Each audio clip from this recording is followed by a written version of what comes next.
Ողջույն, սիրելի հայրենակիցներ, նախորդ անգամ Մասիսում հանդիպեցինք, ես ընդհանրապես Նիկոլ Փաշինյանի բնորոշելու համար որոշել եմ օգտագործել միայն իր աջակիցների խոսքերը, իմ կողմից որևէ վիրավորանք, պիտակավորում չի լինի։ Անցյալ անգամ արձանագրեցինք, որ այդ մարդը հարիվ է։ Այդ հարիվ արձանագրումից հետո գտա մի տեսանյութ, որտեղ ասին նաև հայվան է ինքը։ Անկեղծ եմ ասում, որևէ չափազանցություն չկա։ Այսօր Երևան քաղաքում Նիկոլ Փաշինյանին հանդիպեց իր աջակիցը, ասում է, արա մի քիչ ուժեղ եղի, էլի, արա։ Մի տեսակ, գիտեք, Նիկոլ Փաշինյանից ուժեղ տղա ստանալը նույնն է, ինչ Վագն Ալեքսանդրանից տուրնիկ ստանանք։ Անհնար բան է, ժողովուրդ, համաձայն եք։ Այս ընտրական պայքարին կա ուժեղ թեկնածու, ուժեղ առաջնորդ, եւ այդ առաջնորդը նստած է այստեղ ու Ռոբերտ Քոչարյանն է։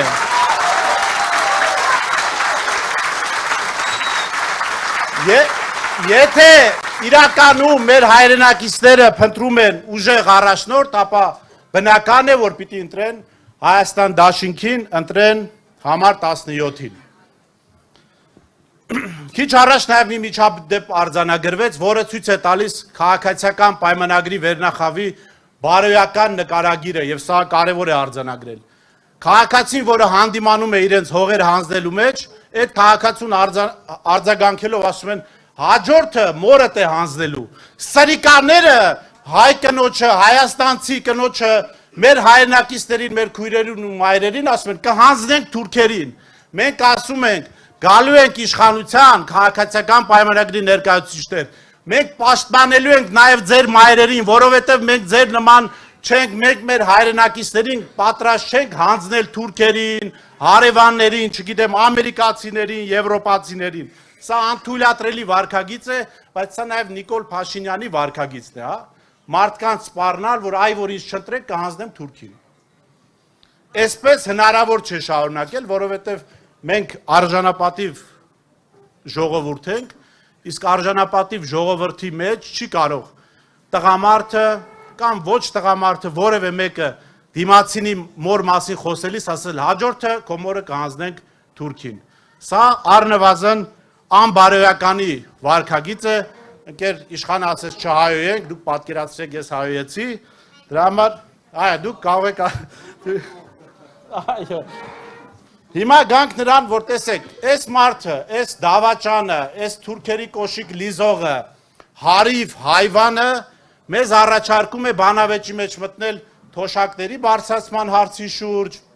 չգիտեմ, հիմա արդեն որոշեցին, որ անասնագլխաքանակի համար 15,000 գումար են տալու, այսինքն ընտրակաշարքի տարբեր բաներ են առաջարկում։ Գիտեք, ես վստահ եմ, եթե մենք ծրագրային բանավեճի մեջ մտնենք, միանշանակ հաղթող ենք դուրս գալու։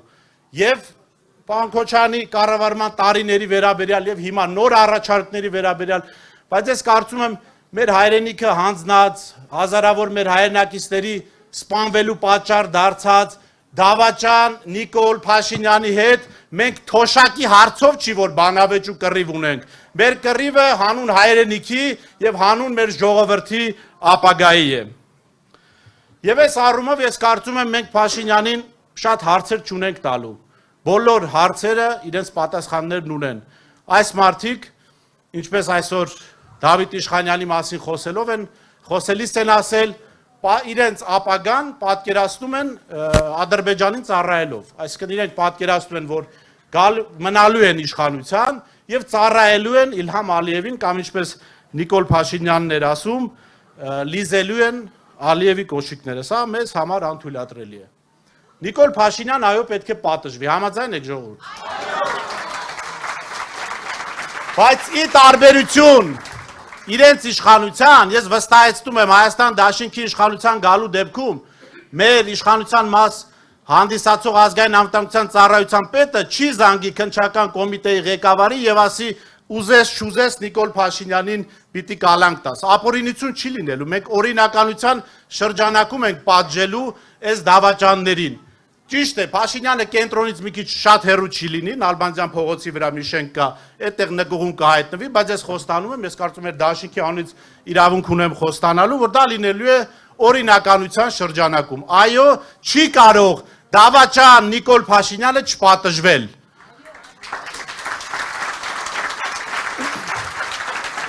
Բայց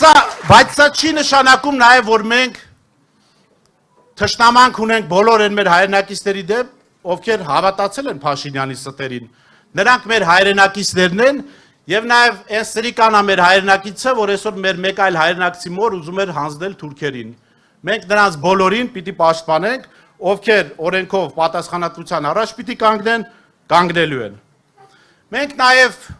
կարծում եմ որպես ընդդիմադիր ուժ այլ ուժերի նման Նիկոլ Փաշինյանին աշխատանք չենք կարող խոստանալ։ Նիկոլ Փաշինյանը ոչ ասֆալտ է կարողանալու փռել, ոչ էլ թմբուկ նվագել, իրեն ոչ մեկ էլ փող չի փոխանցելու, որովհետև գաղութում կարծում եմ թմբուկ նվագել հնարավոր չի։ Ով նստել է կարող է պատմի դրա մասին։ Հնարավոր է թե չէ։ Չգիտեմ։ Լևոն դու եղել ես։ Հնարավոր չի, չէ։ Դե կմտածենք դրա մասին։